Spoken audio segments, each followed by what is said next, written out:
Hey, what's up, y'all? Welcome back to the Sensibly Cynical podcast.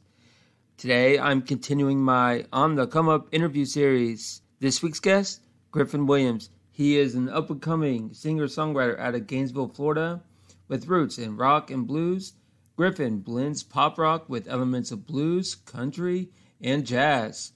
Guy is awesome, sick vocals. You can check him out. Spotify, wherever you get your music. He has a new single coming out titled Breakthrough, which is available September 23rd. Ladies and gentlemen, here's my interview with Griffin Williams.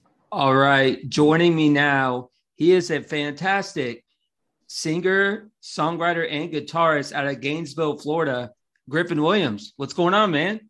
How's it going, man? Thank you for having me. Yeah, of course, man. I'm a really big fan of your type of music because, I saw you did a cover of System of a Down and, the Beatles. And I feel like we talked a little bit off air, and I feel like you're a laid back guy, right? I mean, I like those type of vibes. Mm-hmm. Am I correct or am I off base? Yeah, I'll definitely try to be laid back. Yeah, for sure. Do you feel like, with music nowadays, people, the club scene and stuff, are you like more of a bar guy? Do you like go to clubs, talk about lifestyle there in Gainesville, Florida? No, I'm not a big bar or club guy at all. I really honestly I wouldn't say I'm introverted, but I really do kind of just, I play so much in bars and clubs. I kind of just like to lay down and chill out in my main time. Well, most people listening to this, I said the word Gainesville, and it's synonymous with University of Florida. How familiar are you with, that college? And are you a sports guy? Talk about what it's like growing up in Gainesville. Oh yeah, I mean, I'm born and raised here, so I can name you every part of the town. And yeah, I love the Gators, man. I was literally there last night when they beat Utah. We're recording this on September 4th. 2022, and they played Utah. Yeah, Utah's ranked 7th. There's no joke. Their quarterback was a Heisman Rising. He was a Heisman guy. That's a huge win. It is a big win, especially with a new coach. And yeah, it was great, man. I mean, I barely ever missed a game. My dad has season tickets, so we've gone. The year I started going was the year they won a national championship. Yeah, Jaguar. I'm a big Jaguar fan. Yeah. So, I've suffered tremendously as a Gator fan.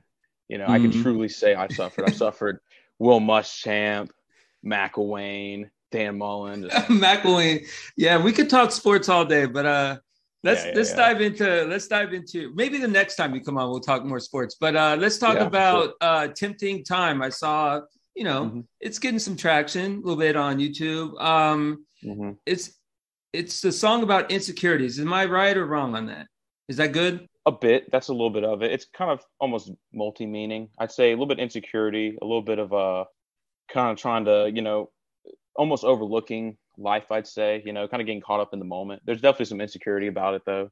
Sometimes I do that with my songs where they almost have like a couple meanings, Right. Like I like the laid back kind of mellow vibes, like blues. I feel like blues and like as a hint of blues, and I feel like that genre is underrated. Mm-hmm. Yeah, for sure. Like nowadays in the age of auto-tune and age of, EDM, everyone taking beats from, I won't say taking beats, that's a little harsh, but you know what I mean? Like more worried about pitch and stuff, that sometimes people need to take a step back and just like have a beer and chill. Like, you know what I mean? Yeah. No, I definitely get that. Yeah, no, that was definitely, the inspiration for it was definitely, like early John Mayer, Dave Matthews, kind of Matchbox 20 kind of vibe. So, yeah, for sure. It's definitely more of a laid back kind of feel, pop rock kind of feel. Yeah. So how did you get started? Like, when was the first time you really played like at a bar, or talk about your journey? Yeah, I mean, I've been playing music for a really long time. I remember it was in first grade. I did like a talent show, AC/DC's TNT, with a friend. That was the first time I performed. But I say I really started getting serious about it probably end of middle school, start of high school. I joined my school's arts conservatory program, and that's kind of where I learned a lot of my musical foundation. Also taking guitar lessons. My guitar teacher was big influence. I started playing bars and clubs probably like my junior year of high school, sophomore year of high school. I kind of still do. We're kind of on a hiatus, but a metal band called Pure Red. And that's really where I really started. Yeah. What's the name of the metal band? Maybe we'll get some clicks over there. Yeah, we're called Purely Red. A bit of a hiatus. That's every good band takes hiatus. I just asked Blink-182, everyone, every single, not every single, but a lot of bands, to take time to rethink and think of new, direction. Do you guys plan on, is that a thing? And, are you guys planning on getting back together? Talk about that. Like Yeah, we'll probably get back together either later this year, beginning of next year. But the solo stuff is definitely kind of my main focus at this point. But we probably will get back together at some point. List some artists that, when you hear them, you're like, that's some awesome music. Like, talk about some inspirations. Yeah, for sure. I'd say the biggest inspiration for me is probably the Beatles. I mentioned them. I saw the cover. Yeah. I mean, I absolutely like Paul McCartney he's got to be my favorite songwriter of all time. The Police. Man, you're a young kid with an old soul. I like it. We need more people like you. I'm in my 30s, and every person I met, every person I met that's like in their 20s, it's all about like, you know what I mean? Like all these pop and newer like R&B and stuff. I like this. Yeah. I mean, I definitely love some of those groups too. Like I love Kendrick Lamar. I think his new great. But you know what I mean? No, yeah. Like you don't hear many 20, I don't know how old you are, but 20-year-old kids talk about the Police. So that's refreshing. Yeah. No, I love the Police. Radiohead.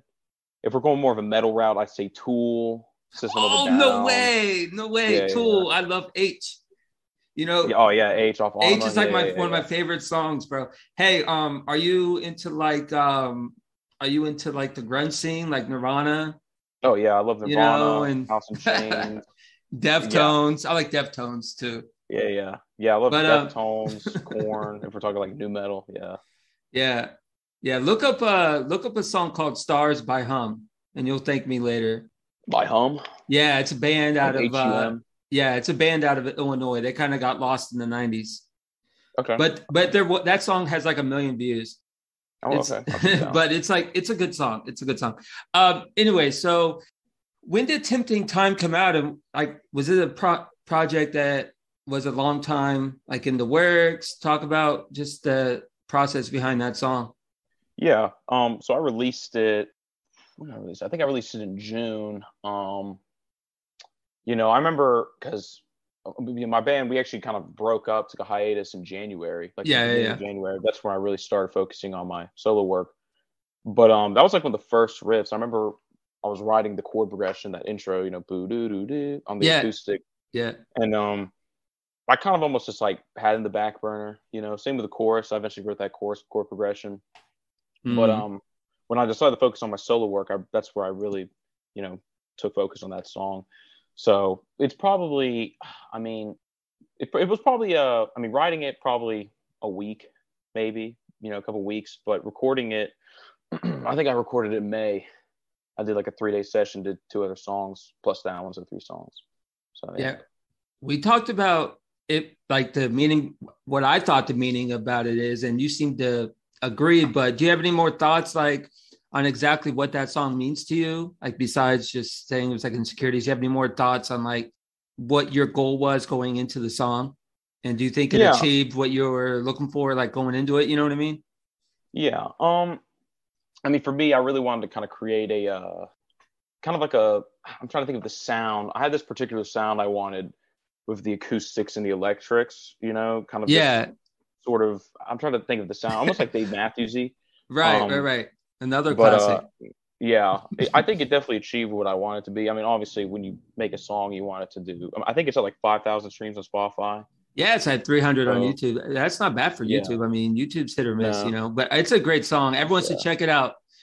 Tempting Time by Griffin Williams. Now, what do you see? What do you got coming up, man? I know we were talking about the band earlier, but what do you like solo work? Like, what do you got in the pipeline? Yeah, I got a new single coming out this month on the 23rd. That was another one of the songs I did in that session. I did 3 songs. So that one's gonna be coming out. It's a little bit. It's a similar vibe to Tempting Time, but I'd say a little bit more pop rockish. Oh, okay. With a hint of like maybe some jazz undertones. Yeah, there you go. I'm actually going back in the studio on Wednesday, and I'm gonna record some drums, probably bass, and hopefully some guitars for 2 new songs. So, got a lot more work. I feel like, is this something, because you're how long have you actually been like recording? You said it's been a couple like years. Like what was the first time that you actually like wrote a song, like original song? Was it Tempting Time? No, it was definitely for my band Purely Red. I think we had our first show, because I would always write little things here and there, but I struggled with lyrics. I'd write lyrics, and I'm like, God, this sucks. This is trash. But yeah, so I remember we had our first gig. I was like, damn, we need an original song, because we were just playing covers. Right. So, well, I wasn't, I didn't know 100%. No, yeah. So I probably wrote. It was a song called "Don't Tread." It was such like a bro, like "Don't Tread" on me song. Yeah. But yeah. But it was So I wrote that, and then I think in 2019, end of 2018, we recorded a demo. We recorded 5 demos. That was my first experience in the studio, which great experience, because we went in, we were like, dude, we're gonna record these. We're gonna record 5 songs in 2 days. It's gonna be awesome. It's not how it went at all. So, and I think this upcoming session will be like my 8th studio session. So I've just kind of been building on, and especially with the writing. Since you said you're very familiar with the area, do you have a bar that you go to all the time to play, or do you check out new places, or what? For in town, well, if it's like a full band show, because I played with a trio earlier this year, or in August. That's where the High Dive. That's where Purely Red will play, or like my blues rock trio. If I'm just doing an acoustic, which is kind of what I've been doing recently, just hitting up bars and restaurants. There's a place called Crafty Bastards. It's a really cool place. There's a few other spots, but that's like the main. I do like a monthly gig there.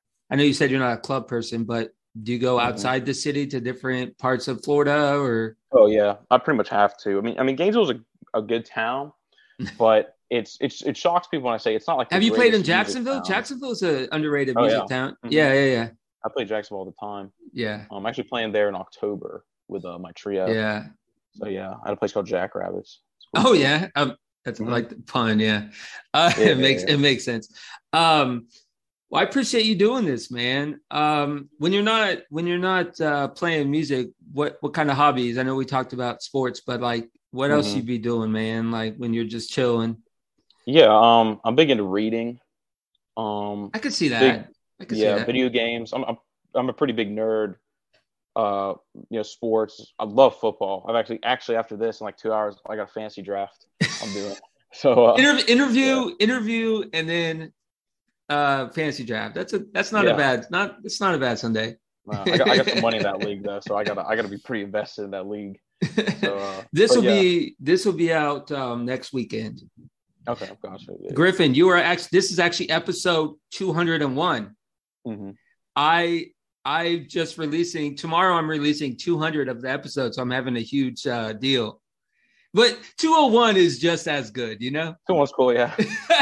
Someone's gotta start the next. Someone's gotta start the next, hundreds. Yeah. Someone's got to do it. Do you got any good? You talk to me about all these. I hope I'm not disrespecting anything, but like kind of somewhere like hole in the wall bars. Do you got any good stories about like the dive bar scene? Any like interesting story? Well, anywhere. Like you have any dive bar? Like you're like, all right, I got. Oh man, I was told to play at this place. I get here and it's like. Yeah, I've had some rough experiences. I hope a hole in the wall didn't offend anybody. By the way, it's just the term. No, I know what you mean. I've definitely played some. I mean, I'll be blunt, like shithole places, or I'm like, God, I can't believe I'm playing here. I won't name any. Let's not. This is an audio podcast that'll go. Yeah, I won't name any like terrible, like specific names.